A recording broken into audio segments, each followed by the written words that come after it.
Joining us now to review some of the headlines of today's newspapers from around the world is Arise News analyst Emmanuel Efeni, the great Malabite. Good morning, Good Emmanuel. morning, Ruben. Good morning, Rufai. Good morning, Victoria. Tundu. MK Abiola. Good morning, Mr. Efeni. Yes, let's start the review with this day, Nigeria's newspaper of record.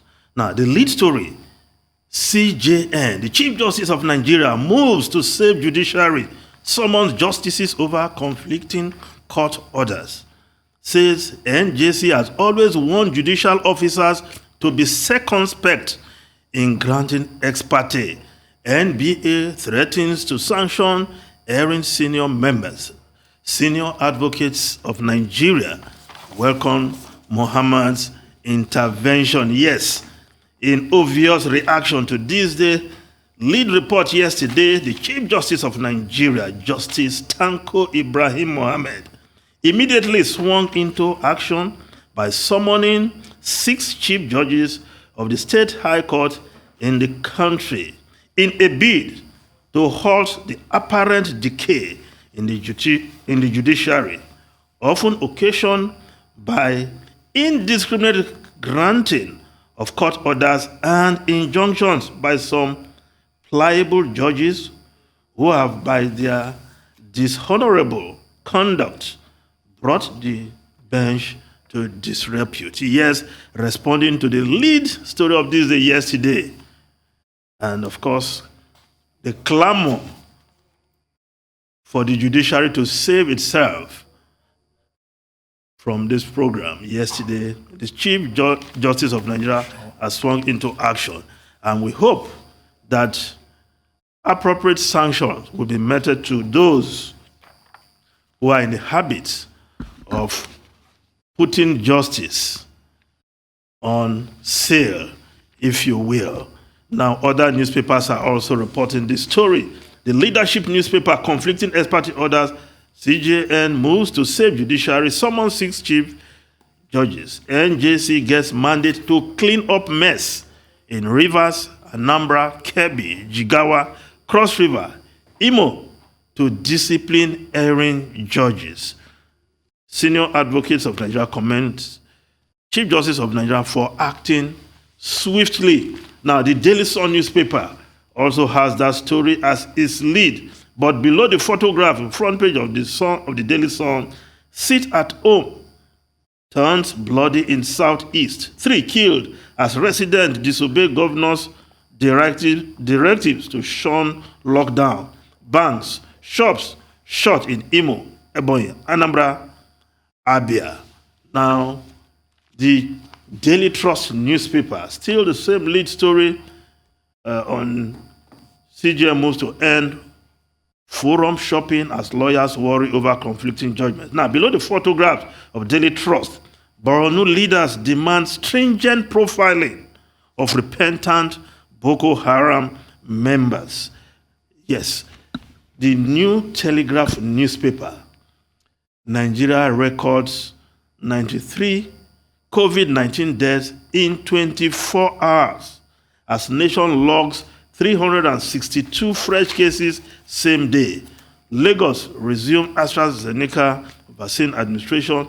4 arrested for selling used syringes, nose mask. Now, the Guardian newspaper also on the COVID-19. The Guardian newspaper, COVID-19 vaccination, CSOs tackle Edo government on restrictions, profiling. Ondo declares no vaccination, no access to church, mosque, others. 3 die as Edo inoculates 19,579. Yes. Coalition cautions Obaseki over compulsory vaccination. Nigeria records 93 deaths, 362 new cases, according to the NCDC. Now, the Vanguard newspaper, Q2 GDP report, experts kick as federal government defends sensible borrowing. Federal government borrowing sensibly to fund infrastructure, says Finance Minister Ahmed. Adds insecurity slowed down agri sector. Debt situation not sustainable. Ex-LCCI boss. Debt servicing crowding out funds for development. says varsity dawn. Nigeria neck deep in financial mess, says high cap securities boss. Now the Daily Independent also on that report, Q2 report, structural imbalances overshadow second quarter 2021 GDP growth. 5.01% GDP to be felt on industries. Unemployment drop, according to the federal government, says we are borrowing sensibly, investing in infrastructure. Others, NBS forecast 5% GDP growth by year end, urges agric funding. Now, the Punch newspaper, strike, ASU accuses federal government of deceit as minister explains payment delay. Government dishonest. Transferring money from CBN shouldn't be difficult. Varsity lecturers insist. We will make our decisions known. Today's ultimatum stand. Academic Staff Union. Government pursuing CBN to disperse revitalization fund, says Education Minister. How the government is pursuing CBN left to be seen, but between the governments and the academic staff, everything should be done not to close our universities again. After closure of 1 year, many students added 1 year to their 4-year program. Those doing 5-year program added 1 to make it 6. That's very unfortunate. We must not allow that to repeat itself. If the money is in CBN, please, if they have any problem, they should contact Godwin Emefiele, the very agile, active central bank governor. Now, the BusinessDay newspaper, BusinessDay, Buhari caused trouble in renewed push for grazing routes. Yes, President Muhammadu Buhari's recent approval of a recommendation to review 368 grazing reserves in 25 states and to determine the level of encroachment are raising issues. Well, Emmanuel Ofenin, that's all we'll be able to take this morning. Time not our friend on the program today. Yes, on Newspaper Review. Thank you very much. We'll see you again tomorrow.